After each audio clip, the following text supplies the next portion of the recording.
This is the story of what happened when one of the most decorated careers in wrestling history ended, or maybe didn't, on the floor of a ring in Las Vegas, with a man's boots left behind as the only explanation. Brock Lesnar, seven-time WWE champion, UFC heavyweight champion, the man who snapped The Undertaker's undefeated WrestleMania streak at 21-0. As of May 2026, his name sits on WWE's alumni page, not the active roster, and yet the company has never once used the word retired in an official statement. That gap between what the world saw and what WWE has actually confirmed is exactly what this video breaks down. Section 1. WrestleMania 42, the moment that started it all. Night 2 of WrestleMania 42 opened on April 19, 2026 at Allegiant Stadium in Las Vegas, and the first match on the card was Brock Lesnar against Femi, a 26-year-old who had only made his main roster debut at the Royal Rumble a few months earlier.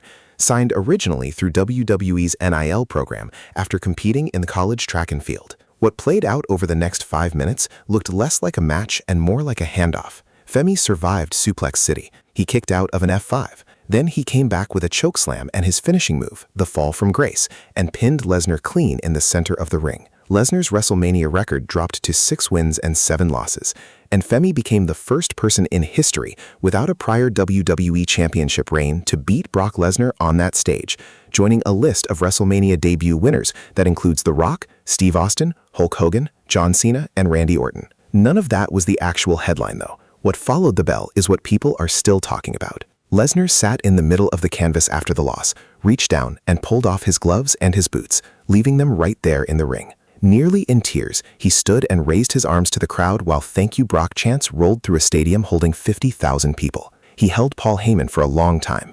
Then, in a moment completely out of character for a man who spent 2 decades as one of wrestling's most unapproachable figures, he walked the ringside area and shook hands with fans. Every visual signal said retirement. What backstage reports said was something else entirely. According to Fightful, WWE officials were blindsided by the whole thing. The plan, as far as the company understood it, had Lesnar retiring later in the year at SummerSlam in Minneapolis, his home state of Minnesota. And there's a detail that makes the surprise even sharper. Lesnar himself had reportedly handpicked Femi as his WrestleMania opponent, with the match set internally as far back as February. The match was planned. The boot removal, the X gesture, the emotional curtain call, those were not. Section 2. WWE's response. Tribute videos, merch, and roster moves. The night after WrestleMania, on Monday Night Raw, commentator Michael Cole told viewers on live television that Brock Lesnar had retired. A career tribute video followed during the broadcast, and within days, WWE had 3 separate Thank You Brock t-shirts available for purchase. On April 24th, the SmackDown opening video package was updated without any on-air mention of the change.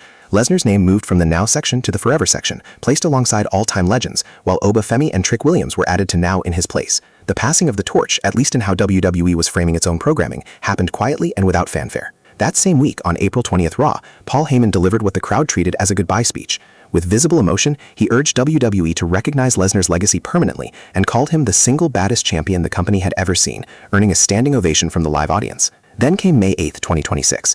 No announcement, no video package, no ceremony. WWE simply moved Lesnar from the active roster page to the alumni section, where the company lists superstars who have retired or departed. Every official signal the company can send without actually saying the words has now been sent. Section 3. But is he actually retired? The conflicting reports. Here's the thing. The people inside WWE don't necessarily agree with what the alumni page implies.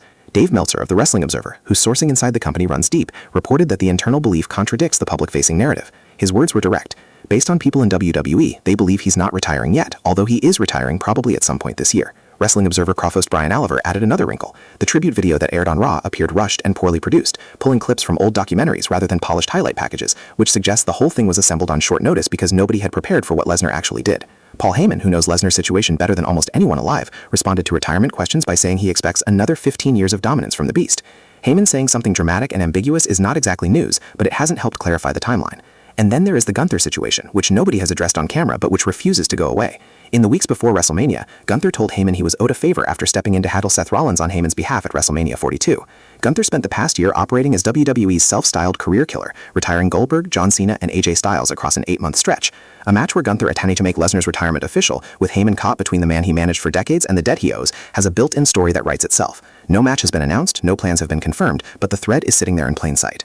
WWE has issued 0 official statements about Lesnar's retirement status as of this video. Section 4. The SummerSlam 2026 question. SummerSlam 2026 runs August 1st and 2nd at US Bank Stadium in Minneapolis, Minnesota, and that location is not a coincidence anyone in wrestling is ignoring.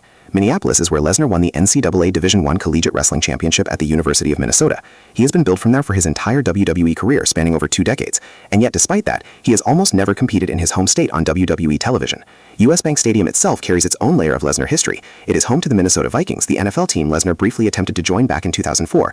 A retirement in that building, in front of a home crowd that has never really gotten to see him perform, was always the story that made emotional sense. Fightful and the Wrestling Observer both reported for months before WrestleMania that Minneapolis was the expected destination for Lesnar's farewell.